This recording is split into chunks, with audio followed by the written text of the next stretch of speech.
We're going to do a few different things. First of all,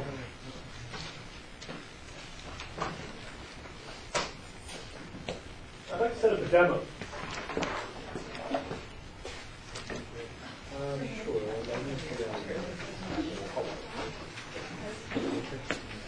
Check out my demo. I'm going to start with one volume of water. I'll make sure that you can see the demo in the video if that's possible. It's easier to move the monitor than it is to move the camera. Right. So, first, I'm going to fill my apparatus. I will tell you. What's that? Yeah. Is there any way you can move like on such the right or left? I will. You just can't see the stuff because of the folders. Okay. Yeah. We'll do what we can. Yeah, like, Please be quiet.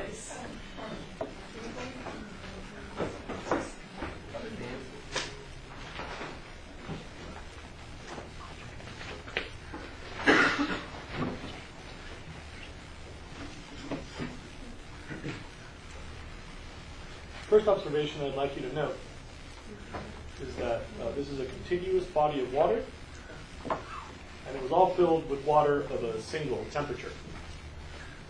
Next, I will change the temperature of the two ends independently.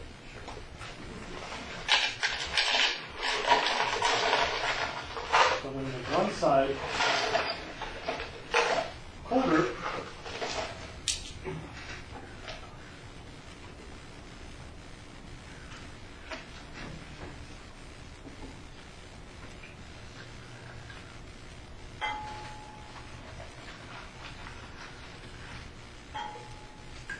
while making the other side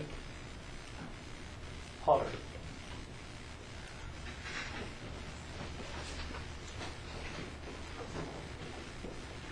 In order to keep track of these two bodies of water, I will color them independently.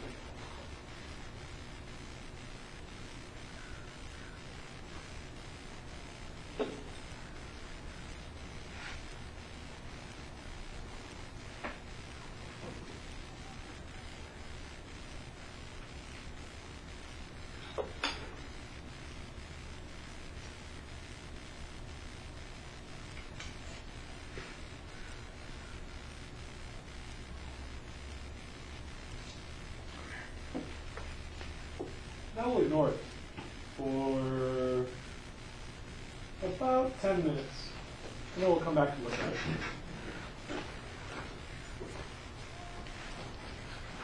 One other thing that we have to do today is set up your particulate collectors. You'll take these home, and you're going to do a lab at your house. You're going to collect some data, and then you're going to bring your data back to school. If you can please look up at the calendar on March 18th, which is a Tuesday.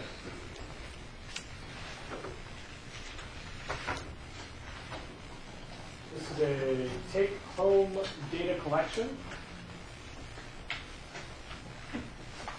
You're going to measure the amount of particulate pollution in the air inside your house and outside your house. As soon as you get these, please use the inside of your t-shirt to make sure there's no dust or funk on the inside of the Petri.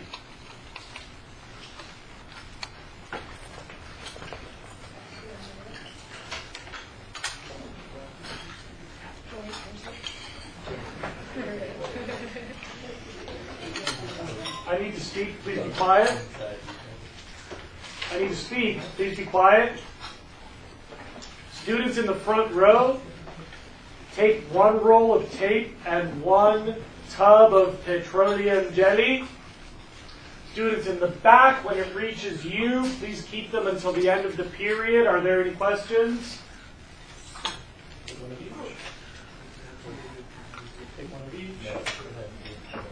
Take one of each. Take one of each. be back.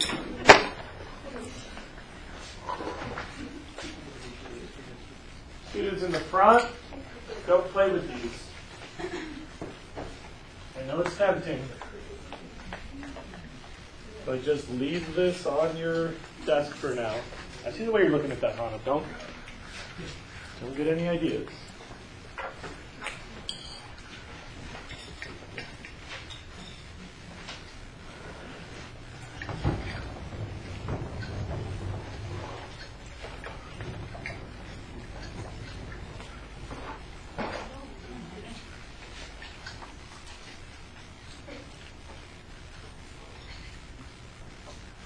On one of these, you will write in, and on the other one, you will write out. You don't have to do this right now. We'll have the whole period to do this. It only takes a couple of minutes, so there's plenty of time. Just make sure you get all the instructions. But you can get another one after I finish the demo. That one you can recycle. Watch me. You're going to goop on, using the brush, a fair amount of petroleum jelly. No need to be shy. Doesn't have to be perfect. You'll goop on the inside, the bottom, and then on the inside of the top. So insides of both.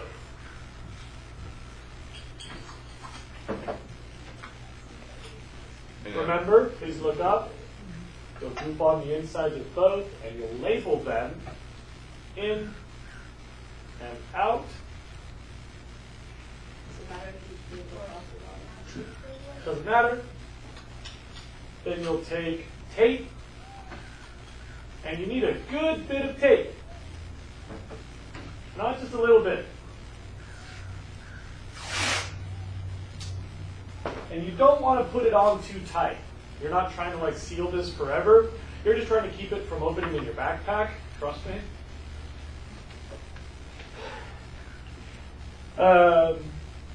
When you get home, you're going to use this tape. When you get home, you'll tear it in half and make two little loops out of the tape. Sticky side out.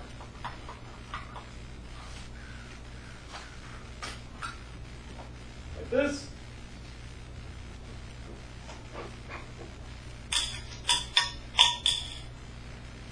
So that you can tape them in place, one inside, one outside, horizontally, in areas that get a decent amount of foot traffic and are not exposed to rainfall.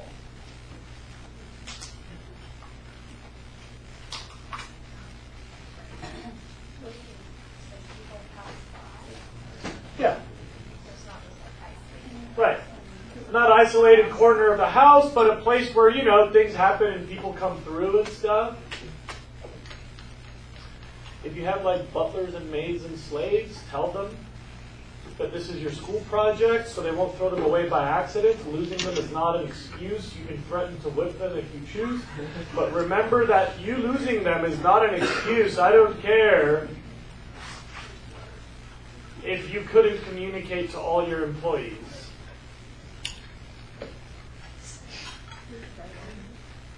They're due on Tuesday the 18th. Let me show you. I taped this one right near the door, good amount of foot traffic, roughly eye level. And I taped this one on my little door spring thingy. That's probably a bad idea, I think. In a place that won't get rained on and it won't fly away. You have until Tuesday the 18th. Are there any questions? Yes? Does it have to be perfect? As flat as you can make it, but nothing in life is perfect. Relax. Your search for perfection is obnoxious. What else? We just write on it, in and out, it doesn't matter. With a Sharpie. Now look at me. Before you start what you were doing, what's happened?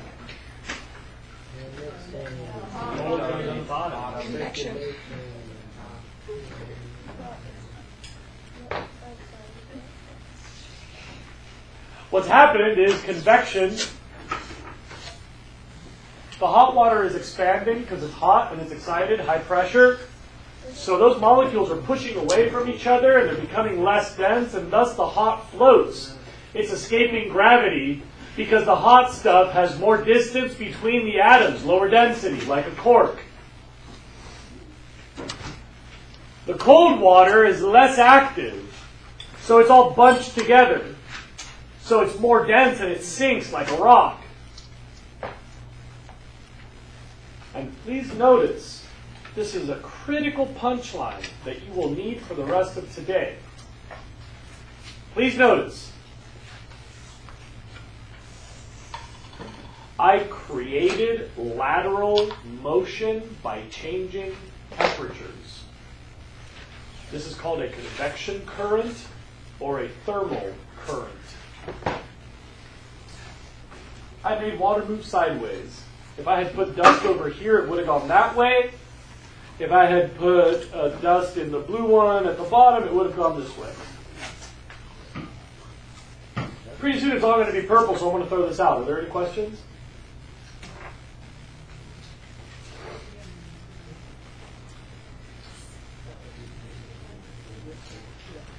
The petroleum jelly in Petri dishes is not urgent. But it is important that everybody gets note on number 17. I need to spend about a half hour discussing number 17. It is the answer to today's warm-up. And I have to warn you, it's one of those very complicated sciencey things in this unit. So get ready to take some notes on number 17. I'll start in about 30 seconds.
There's this thing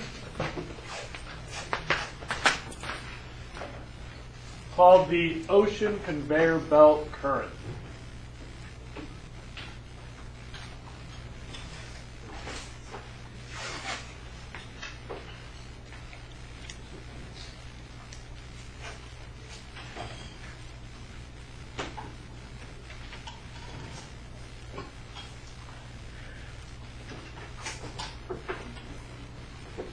Also known as the thermal-Haley current.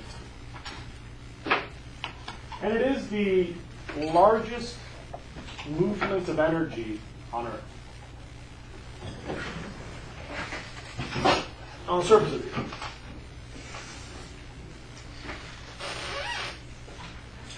I'm going to show you a couple diagrams because I got to make sure that everybody knows their geography. And allow me to remind you again, if you didn't hear it before, that the Petri dishes are not exactly critical, but this is like pretty science-y at some point. This is the current. It moves warm, shallow water across the top and cold, salty water at the bottom of the ocean. I'll show you another diagram and then we'll come back to this one. Please look up. There it is in 3 dimensions, color-coded for temperature. But it's easier to talk about it when you can see the land masses, so here it is from above.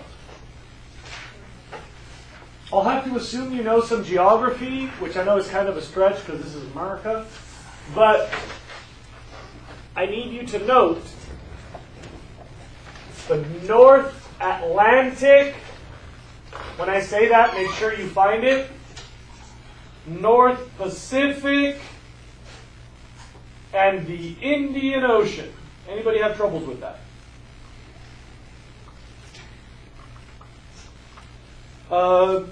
There's a lot of little facts you need to know, and every single one of them is not a big deal, but connecting the dots is usually a really big challenge. This is where all my students go, yeah, I get that, and at the end they have no idea how they got there.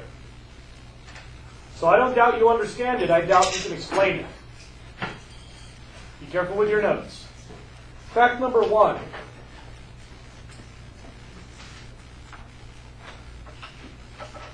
Warm and fresh water float. We saw that in the diagram with the warm. And if you've ever been diving in the tropics and it rains, you notice that layer of fresh water that floats on top. Anybody ever seen that, by the way? Rainwater floating in the ocean? It looks totally different. Different color, different amounts of spending solid. And the opposite is also true. Cold, salty water will sink.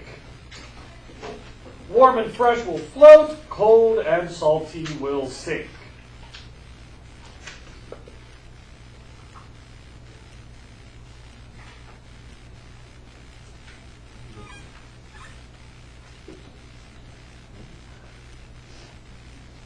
The North Atlantic Ocean, leave it in the bathroom. The North Atlantic Ocean is extremely salty, is another fact. Sorry, extremely windy is another fact you need to know. Very windy. And so, the beginning of your explanation of this current, windy North Atlantic, cools off the water and makes it saltier. It's like when you blow across soup, you push away all the water vapor and you get rid of the heat. Everybody got that? So the windy North Atlantic makes the ocean cold and salty and it starts to sink. Why do you think it's saltier? If it's Because when you evaporate the water, you left behind the salt. Doesn't that mean it has to be hot also then? Well, no matter what temperature you start, by blowing across it, you make it colder. There were Indians in the Hopi language, I believe, Anasazi, somebody or other, who would make ice by leaving bowls of water in the bottom of a canyon where it's always windy, and the wind would take away the heat, and take away the heat, and take away the heat, and take away the heat, and take away the heat until you froze it. Just because of the wind. So you take away the heat, you take away some of the water's vapor, and you're left with cold, salty water. You've given up on this doing it? You're not bothered by the content? That's cool. You're welcome to do that. The amount of water which sinks in the North Atlantic is tremendous, 5 billion gallons per second. It's not like in one place, like sucking down tanker ships and stuff. But throughout the North Atlantic, 5 billion gallons are sinking per second, leaving the surface.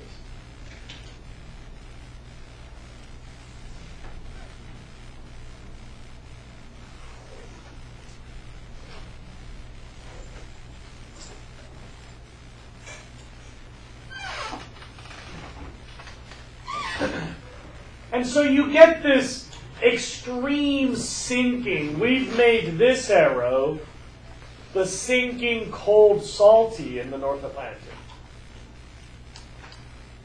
Elsewhere in the world, there are very strong offshore winds near Alaska and near India. Technically, those come off the Arabian Peninsula and southwestern Alaska.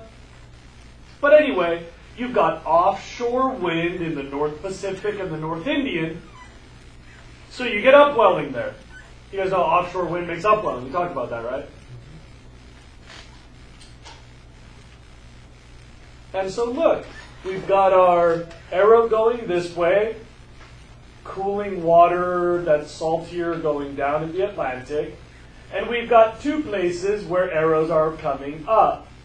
There's an up arrow in the Indian and an up arrow in the North Pacific. As that water comes toward the sun, it gets warmer. As that water is blown off by the wind, it gets colder, so we have a temperature differential, and you know what that's going to do because you saw the demo today. It creates lateral movement. Remember, you already wrote it down because you take notes, that all of this is driven by the sinking in the North Atlantic and countered by the upwelling in the Indian and Pacific. Just like we did in today's demo. Just like you saw in Wednesday's lecture.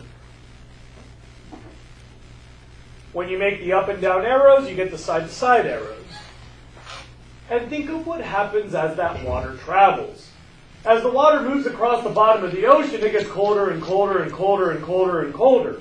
So it comes up really cold in Alaska/India. And as the surface water goes through the Indian Ocean, around South Africa, and up northward, it crosses the equator twice. It's on the surface. It's being heated by the sun. So that serves as hot water delivery to the North Atlantic. Everybody got these? Who's got questions for me? That's not two hands. William? So like, just like how wind is driven aside, the reason that all the cold water in the North Pacific is brought to the surface is because of offshore upwelling.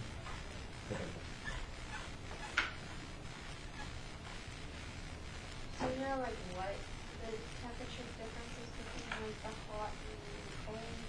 At the hottest point, that cold water is below freezing. And at the hottest point, that hot water is probably in the low 80s. Huge temperature difference. Off the coast, they're a lot more moderate. So if you're swimming in Europe, it might be 5 degrees hotter than you're swimming at the same latitude in North America.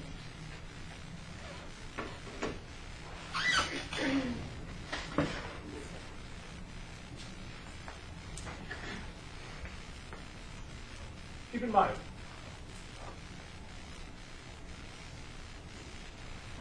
by delivering cold water to this side, what effect does that have on this region? Do we agree that it cools it down? And by delivering hot water from here to this, what effect does it have on this area? So, when the ocean conveyor belt moves normally, it carries temperature. It's an air conditioner for Alaska and India, and it's a heater for Europe. That's why it's called a conveyor belt. It conveys hot water to here and cold water to there. The conveyor belt analogy is a really good one. Donate cold, donate heat. You're moving the cold this way, you're moving the heat this way.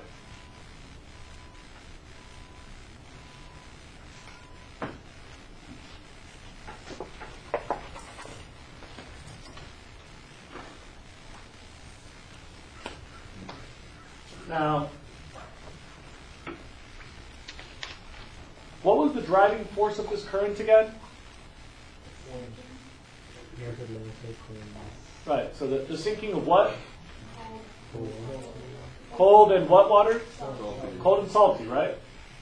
Cold and salty is what's driving this, the sinking cold salty. So I could stop it by making it,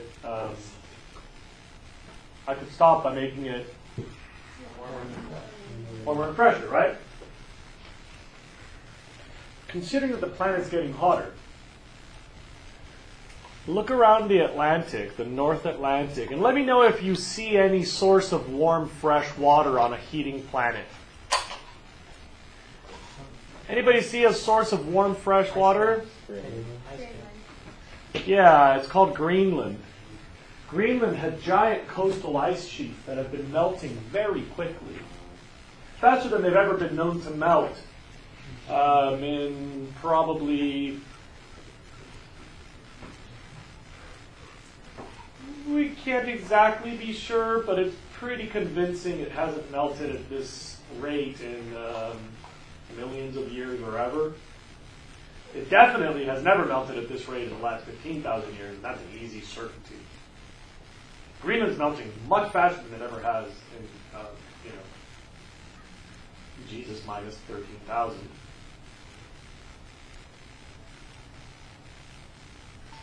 And so,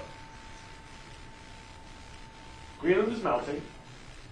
The Atlantic is getting fresher, so it doesn't sink anymore.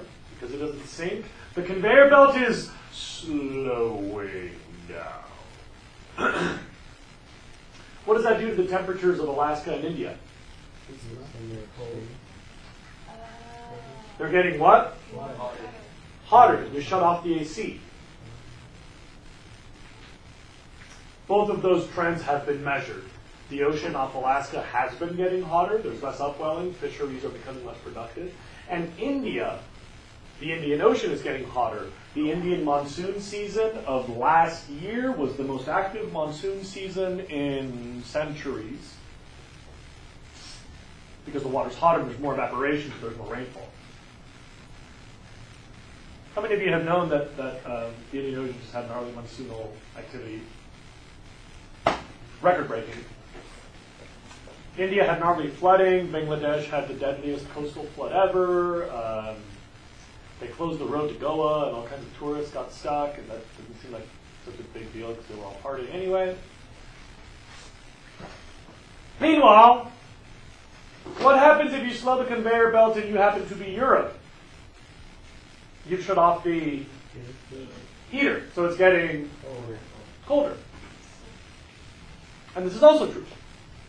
You guys heard about the extreme cold snaps? Deadliest winter, all those old people in London died in their apartments because they didn't have enough heating. Yeah. Is that also why, like, New York and the East Coast are really cold right now? It may be, but they're on the opposite side of the, remember this, the way that this thing blows? So it's much less of an effect on this side of the ocean than on this side.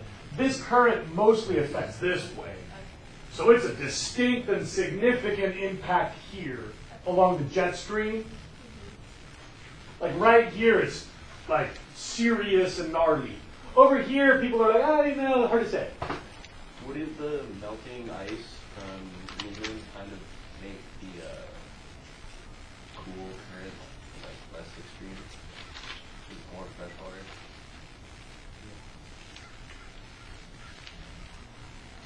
It is combating both the salinity, freshwater floats, and the temperature, less cold and warm water floats. So both cold and salty are being reversed by adding warm, fresh water. Okay. You feel me, dog? So it's warming and freshening. So it's stopping both of the reasons for sinking. So, but wouldn't that make it warmer here?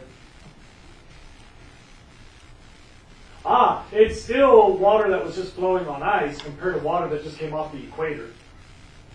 So overall, it is still cool in Europe. I got to make sure that everybody can link up all these dots, so I'm going to try to do it really quickly. Global warming. Arrow, Greenland melting. From Greenland melting, we get Atlantic freshening. You guys following so far? Global warming, Greenland melting, Atlantic freshening. current slowing, the ocean conveyor belt,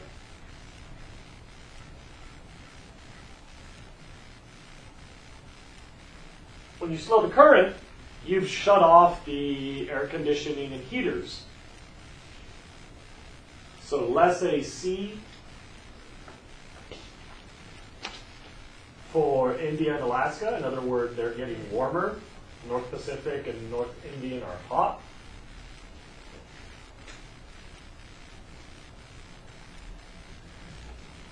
And while those two are heating, the North Atlantic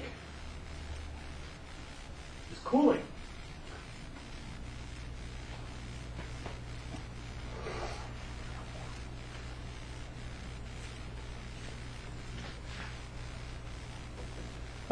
When water evaporates, you get, water vapor.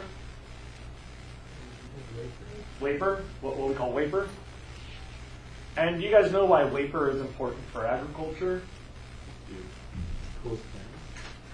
Yeah, I guess, but what else does it do? Which leads to more. So, I have a sad story to tell you. You can pick on either political party. All politicians and economists and many of your science teachers will say this, that if we don't act on global warming now, our grandchildren will suffer and never forgive us. And I guess if we're talking about our grandchildren, that's true, but only because we happen to live in one of the most privileged nations on earth. We get to treat global warming like a problem for the future, because we got all the guns and we got all the money, so we're okay. There have been giant global food crises, and you don't know about it because it's America, whatever. There have been giant global energy crises, and you don't know about it because it's America, whatever.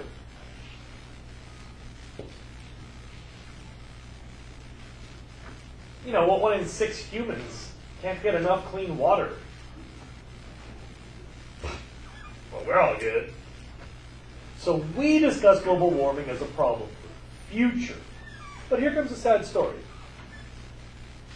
Greenland has been melting.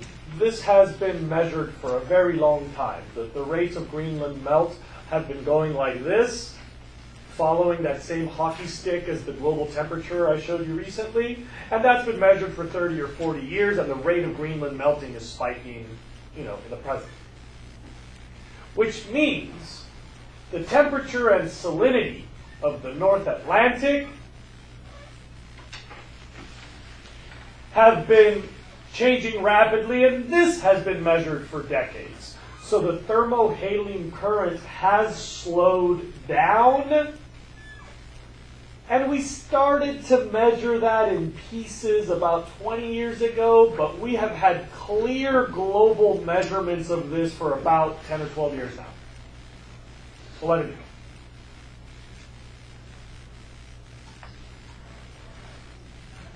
And so we have seen, measured, everybody knows it's true, the changes in temperature in Europe. Europe's getting colder. While the rest of the planet gets hot, some regions get cold because we've shut off their heater. Remember, there are many systems on the planet which move heat and cold around, and global warming changes all of them, so some places will get colder, like Europe is. And check this out. Funny fact, we get to laugh because we're America. When the North Atlantic gets colder, you get less evaporation. When you get less water vapor in the air, the European jet stream is drier. Russia has had declining rainfall for about 15 years, with a couple exceptions, by the way. But for the 15 years, they've had pretty lower than average, drier than average years because of the thermohaline change. Like the rest of Europe, they've had less rainfall. And this is the part where Africa gets it in the grits.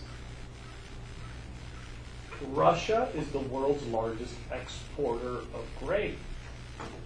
They provide something like 30 or 35% of the calories for the African continent. It's pretty remarkable. You know, the world's biggest importer of grain is the African continent. The world's biggest exporter is Russia. Except about 2007, 2009, they stopped exporting grain overnight. They said, you guys, it's not enough grain. We don't have enough to sell. The Russian government bought all of their exports and put them into strategic reserves. They said, we got to start holding on to our grain. And everybody goes to the supermarket in Africa and they go, oh, no more cheap grain. All the refugee camps go, no more food. And so we in the United States, we just go, what's Africa? What global warming problem? But you go to ask a poor African and they're like, oh yeah, man, global warming has ruined my food supply for going on a decade now. You know, in Africa, what this means is increasing rates of deforestation. The most active year for elephant poaching has gone up because there's more poor people. There's less money because there's less economic activity, because there's less people working, so law enforcement has gone down, so lawlessness has gone up. Crime has increased because poverty has increased, starvation has increased. The rates of hunting endangered species have gone up because more people are turning to bushmeat because they can't find cheap stuff at the supermarket anymore. And you know what's funny? Like, we talk about how we've got all the information and the technology and the satellites. And you guys in America like, hey, what about climate change? They're like, no, I don't believe in science. And then you go to like some remote village in Africa where they don't have electricity, and you're like, what's going on? They're like, oh, well, I'm not really sure, but I know that they've had a drought and we're not getting food, and so we are currently suffering from climate change, and they all know. We don't, because we've got the bubble.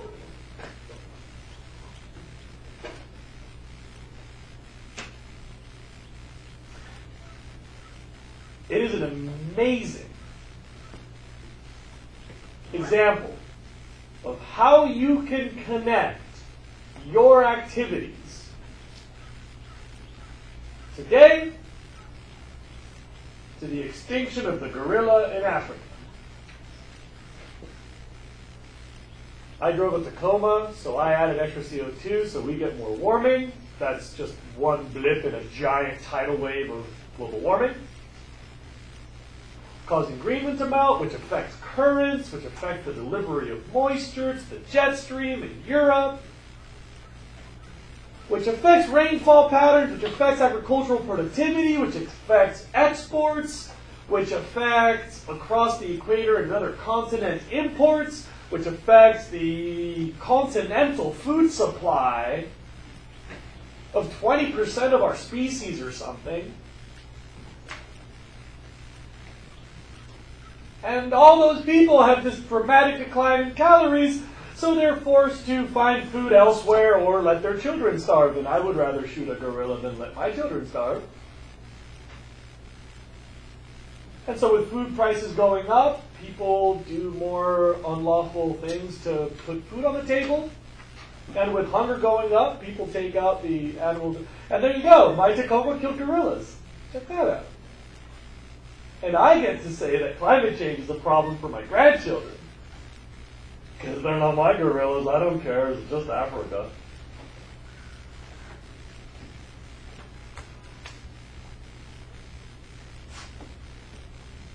I get really annoyed when people talk about the if and questions about climate change. When it's an actual American president, for God's sake, what an embarrassment. What an embarrassment.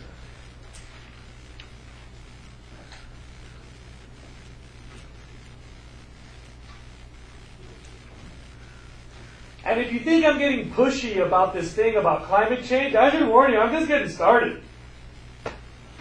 Because the science of how humans increase global temperature, that stuff is really played out. We got that science in like the 1870s, 1820s, I think. Like, that stuff is really played out.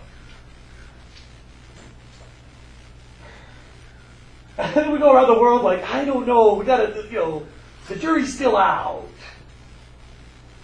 And meanwhile, like, children are starving and they're like eating gorilla, and we're like, oh, I don't know, maybe.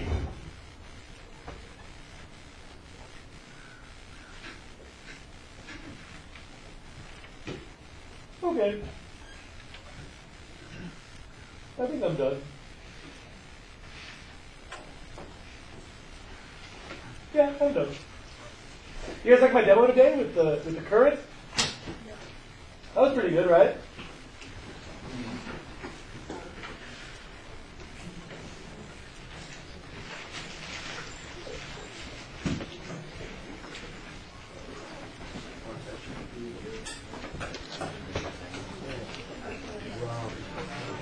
Is this unit 7 or unit 8?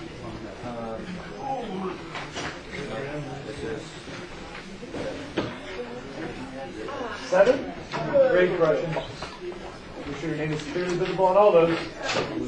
Oh, bro, they would have gone into recycling. Then it would be one of these like, I know I turned it in. Hey, Grab, good morning. Will you turn off the video, please? Yeah.